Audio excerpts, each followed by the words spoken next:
Hi friends, అందరికీ ధనుర్మాసం శుభాకాంక్షలు అండి. చాలా మంది అడిగారు కదా ఫుల్ వీడియో తీయండి, ముగ్గు మీరు ఎలా పెడతారు ఏంటి మేము చూడాలనుకుంటున్నామని. ఇదిగోండి ఇప్పుడైతే ఫుల్ వీడియో తీసేస్తున్నాము. మీరు అందరూ కూడా నేను ఎలా వేస్తాను ముగ్గు అనేది తప్పకుండా చూడండి, పూర్తిగా క్లారిటీగా చూపిస్తున్నాను. మీకోసమే అమ్మ ఫుల్ వీడియో తీసి పెడుతున్నారు. ఆంటీ మేము నేర్చుకుంటాము, మీరు ఫుల్ వీడియో పెట్టండి పెట్టండి అని అడిగారు కాబట్టి ఈ ధనుర్మాసం మొత్తం ఫుల్ వీడియో తీసి పెడుతుందమ్మా. సో మీరు చూసి నేర్చుకొని ఇంటి ముందు వేసుకొని ఆంటీ నేను వేసాను ఆంటీ నేర్చుకొని అని చెప్పారు అనుకోండి కామెంట్ సెక్షన్ లో, అమ్మ చాలా హ్యాపీ ఫీల్ అవుతారు. అవును, నేనే చూడండి మీరు అడిగారు కాబట్టి ఇలా ఫుల్ వీడియో తీసి పెడుతున్నాం.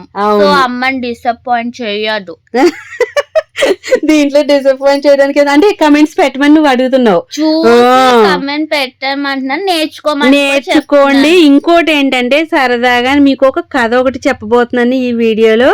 డైలీ ఒక స్టోరీ కంటిన్యూ అవుతా ఉంటది, అసలు మిస్ అవ్వద్దు. సరేనా మధు, నీకు ఒక కథ చెప్పాలనుకుంటున్నా, నీతో పాటు వాళ్ళకి కూడా. సరేనా? అంటే నేను రైటర్ని అయిపోదాం అనుకుంటున్నాను అనమాట, కథ రాసేస్తున్నాను. ఓకేనా? నేను ఆల్రెడీ ఎప్పటి నుంచో అనుకున్నా ఇవన్నీ కూడా మనసులోను. సరేనా, చెప్పేస్తున్నాను, స్టార్ట్ చేసేస్తున్నాను. కొంచెం ముక్కైనా సరే ముందు స్టార్ట్ చేసేస్తాను. ఈ రోజు అయితే పూర్వం ఎన్నో తరాల క్రితం, ఓకేనా, ఒక పెద్ద ఆవిడ ఒక పెద్ద ఆయన ఉండేవారు. వాళ్ళకి ఒకే ఒక కూతురు, ఇంకా కొడుకులు లేరు, అసలు ఒకే ఒక కూతురు. అప్పుడులో నీకు డౌట్ రావచ్చు, ఓ ఇంటి అమ్మాయి ఎప్పుడు ఆ రోజుల్లోనూ ఎంతో మంది పిల్లల్ని కనేవారు కదా, ఒక కూతురే ఏంటని. కానీ అప్పుడులో ఒకే ఒక కూతురుని కన్నారు. కానీ వాళ్ళకి చాలా ఆస్తుంది. ఎంత ఆస్తి అంటే అప్పుడులో గుడిసెలు అవి ఉంటే అందరికి, వాళ్ళకి మాత్రం డబల్ స్టేర్ బిల్డింగ్ ఉండేది, చక్క ఎకరాల పొలం ఉండేది, ఎన్నో ఇత్తడి బిందులు సామాను అవి కూడా ఇంటి నిండా పనోళ్ళు ఉండేవారు. చాలా ఎంత బాగా ఉండేవారు అంటే ఆ అమ్మాయిని అసలు కాలు కింద పెట్టనిచ్చేవారు కాదనమాట.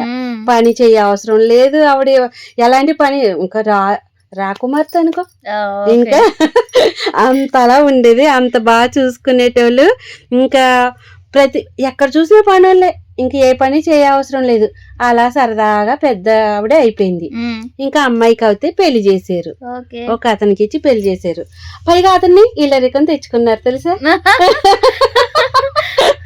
ఇల్లరికం అంటే కూతురుని విడిచిపెట్టడం పంపడం ఇష్టం లేక ఇంకా ఇల్లరికం తెచ్చేసుకున్నారు. అతను వేరే వేరే దేశాలు వెళ్ళి అప్పట్లో పనులు చేస్తూ ఉండేవారు అనమాట. వేరే వేరే చోట కంపెనీల్లో వాటిల్లో పనులు చేసి 10 రోజులకు ఒకసారి, వారం రోజులకి ఒకసారి వస్తూ ఉండేవారు అనమాట. అంటే పెళ్ళి అయ్యింది కదా, సరదాగా ఉండేవారు వారం రోజులు. అతను ఏమో బిజినెస్ మీద బయటికి వెళ్ళిపోయేవారు. ఆ వారం రోజులు అలా ఆయన కోసం ఎదురు చూస్తూ ఉండేదంట ఆ బిల్డింగ్ మీద. మా ఆయన ఎప్పుడు వస్తారు అని చెప్పేసి. వస్తాడు నెల